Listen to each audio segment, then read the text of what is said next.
Good evening, my News Midday TV family. Welcome back to the channel for another news update for February 20, 2024. And in the news this evening, elderly Canadian resident suspected to have drowned in Negril. A Canadian resident is suspected to have drowned at a resort in West End Negril in Westmoreland on Monday afternoon. He has been identified as 79-year-old Keith Mobo of Springfall, Ontario. Reports from the police's corporate communications unit are that Mobo went for a swim at the sea when he encountered difficulties and was later swept underwater. He was subsequently fished from the waters and the CPR was done. However, the first aid skill did not yield any success. The police were summoned and the man was taken to the hospital where he was pronounced dead. Investigations are ongoing. 60-year-old charged with murder of cousin in Trelawny. Detectives from the Clarkstown police station in Trelawny have charged a 60-year-old man with the murder of his 59-year-old cousin. According to the police, Roy Rose, otherwise called Mafia, farmer of Sherwood District, Clarkstown, entered his cousin's home on Sunday, February 18, and used a machete to inflict several wounds to his head. The deceased has been identified as William Jenkins, also a farmer of Sherwood District. Rose subsequently turned himself into the police and was charged with murder. His court date is being finalized. 2 feared dead following Trelawny collision. At least 2 persons are feared dead following a 2-vehicle collision on the Spring Hill Main Road in Trelawny on Tuesday morning. The news understands that the accident involved a Toyota Noah and a Toyota Axio. Members of the emergency services were on the scene. Passengers from the Noah were taken to the Falmouth Public General Hospital for treatment.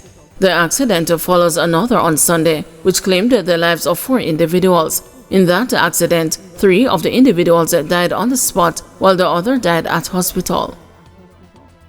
23-year-old charged in relation to deadly attack on Trelawny teen and her family. A man was on Monday charged in connection with a Trelawny home invasion that left a 15-year-old girl dead and her mother and a cousin injured. Charged with misprision of a felony is 23-year-old Timoy Brown, otherwise called Big Head, of Cotton Tree, Allside District, Trelawny.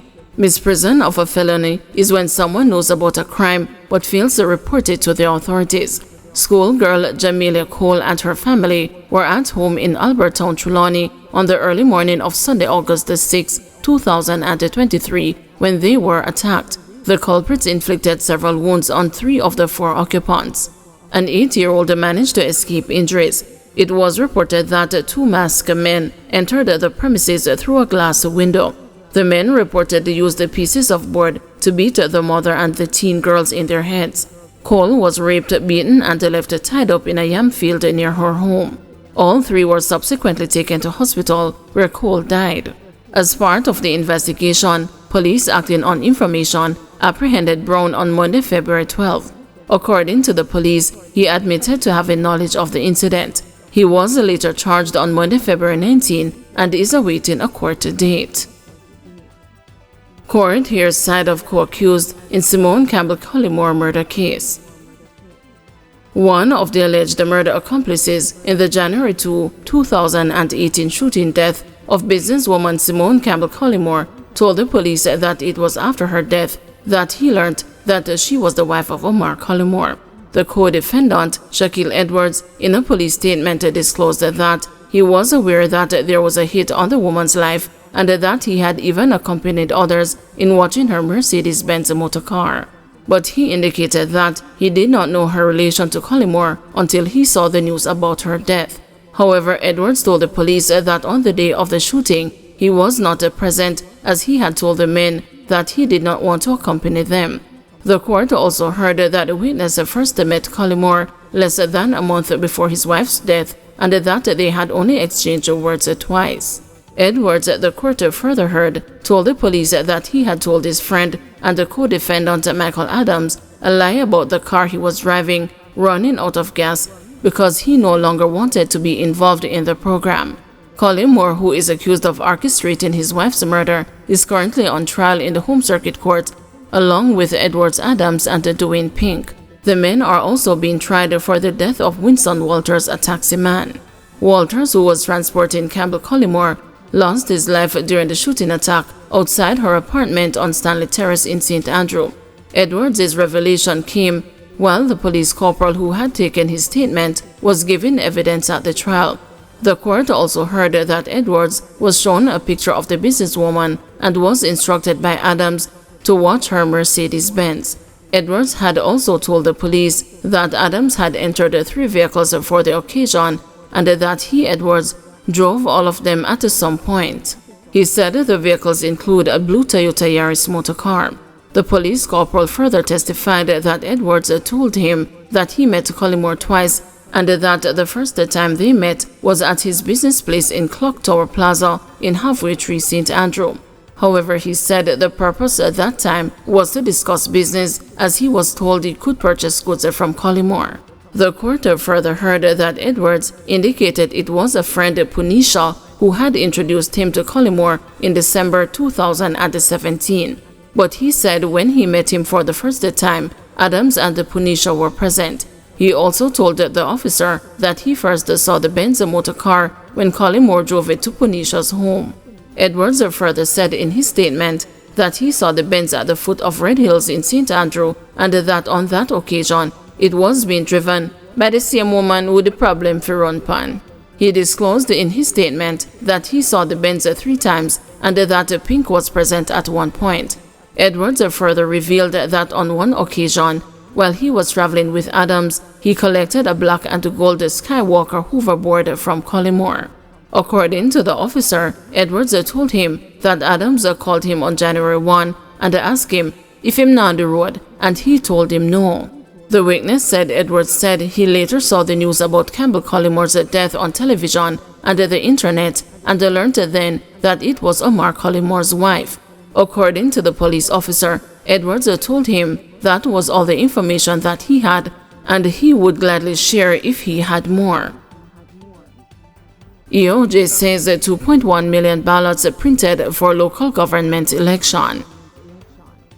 The Electoral Office of Jamaica says it has completed printing ballots ahead of next week's local government election. Director of Elections Glasspool Brown told the news that 2.1 million ballots have been printed, and he is satisfied with the other preparations ahead of Thursday's voting by special groups, including members of the security forces and election day workers.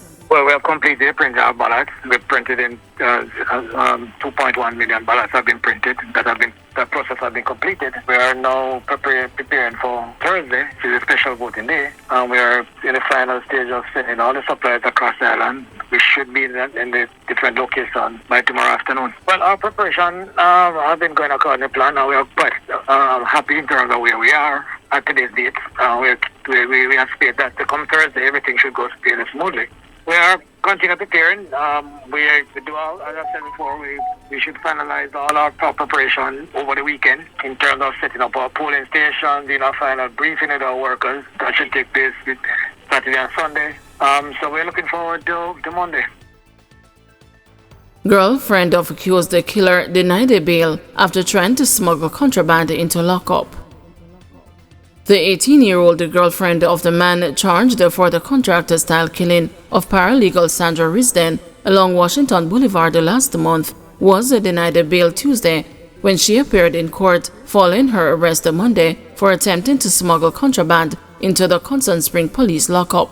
Karina Clark, a resident of Woodpecker Avenue in St. Andrew, was charged Monday with the offense of introducing contraband into a lockup and unlawful possession of property after the cops seized 2 cell phones, a quantity of ganja, and other contraband in her possession at the station.